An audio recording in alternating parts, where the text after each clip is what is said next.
Sahabat-sahabat Kristus, salam jumpa dalam acara Sabtu Sarapan Bersama Tuhan. Adapun menu sarapan hari ini diambil dari 2 Korintus pasal 8 ayat 1 sampai 5. Saudara-saudara, kami hendak memberitahukan kepada kamu tentang kasih karunia yang dianugerahkan kepada jemaat-jemaat di Makedonia. Selagi dicobai dengan berat dalam berbagai penderitaan, sukacita mereka meluap. Dan meskipun mereka sangat miskin, namun mereka kaya dalam kemurahan. Aku bersaksi bahwa mereka telah memberikan menurut kemampuan mereka, bahkan melampaui kemampuan mereka. Dengan kerelaan sendiri mereka meminta dan mendesak kepada kami, supaya mereka juga beroleh kasih karunia untuk mengambil bagian dalam pelayanan kepada orang-orang kudus. Mereka memberikan lebih banyak daripada yang kami harapkan. Mereka memberikan diri mereka pertama-tama kepada Allah, kemudian oleh karena kehendak Allah juga kepada kami. Seorang mahasiswa psikologi berkunjung ke sebuah rumah sakit jiwa untuk melakukan penelitian sebagai bahan skripsinya. Setelah selesai, maka ia segera menuju ke tempat parkir dan mendapati salah satu ban mobilnya ternyata kempes karena tertusuk paku. Segera ia mengambil ban cadangan lalu meletakkannya di samping ban yang kempes, persis di atas selokan yang di atasnya ditutup terali besi. Setelah mengambil dongkrak, maka ia mulai membuka keempat baut dari ban yang kempes, lalu meletakkan baut-baut tersebut di atas ban cadangan. Ketika ia mengambil ban cadangan untuk mengganti ban yang kempes, maka keempat baut itu tergulir masuk ke dalam selokan. Mahasiswa psikologi itu menyesali kecerobohannya dan menjadi galau karena mendapati fakta bahwa selokan itu bukan cuma dalam, tetapi airnya keruh dan di atasnya ditutup terali besi. Di tengah kegalauannya, tiba-tiba ia mendengar bunyi tertawa dari seorang laki-laki yang kemudian berkata, "Begitu saja kok bingung toh mas?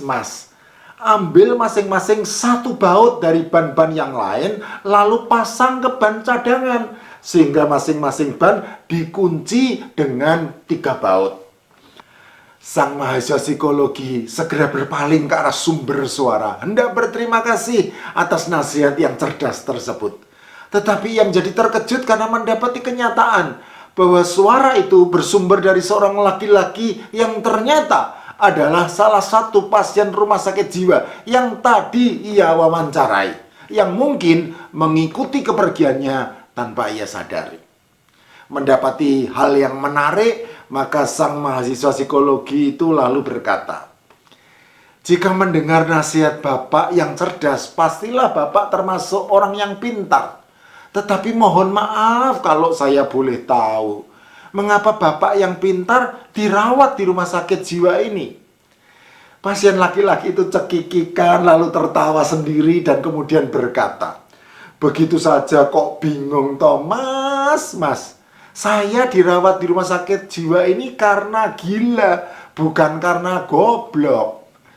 Sahabat-sahabat Kristus, namanya juga orang gila.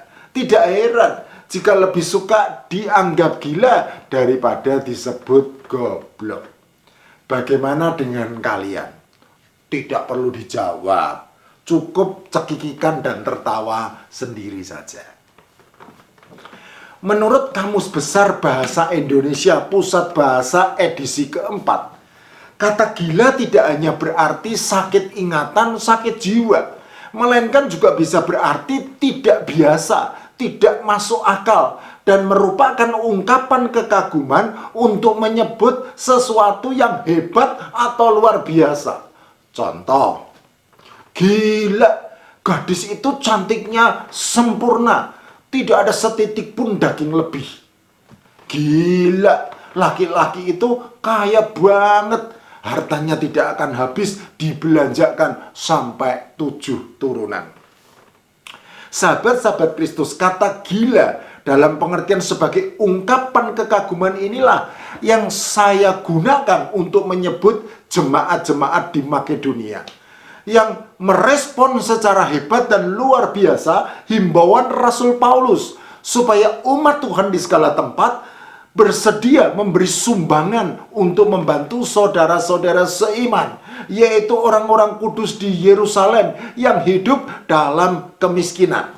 Silahkan baca latar belakang pengumpulan sumbangan yang dimaksud dalam Roma pasal 15 ayat 25 sampai 26. Walaupun saya tidak yakin kalian akan melakukannya. Saya menyebut jemaat-jemaat di Makedonia sebagai jemaat-jemaat gila. Bagaimana tidak gila? Perhatikanlah apa yang ditulis oleh Rasul Paulus tentang mereka.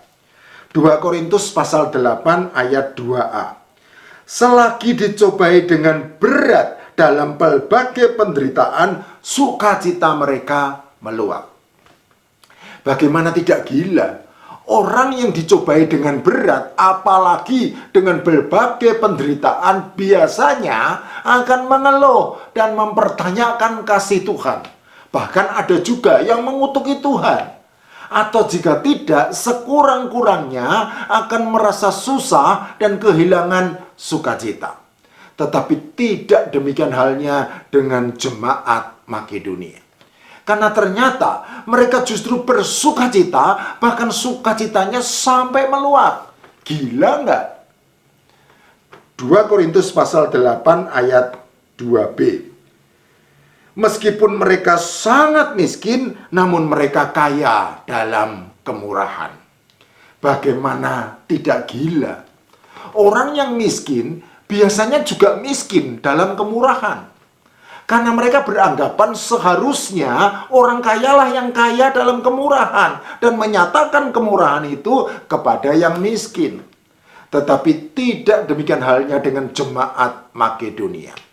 Karena meskipun sangat miskin, ternyata kemiskinan itu tidak sanggup menghalangi mereka untuk menyatakan kemurahan. Gila nggak? 2 Korintus pasal 8 ayat 3.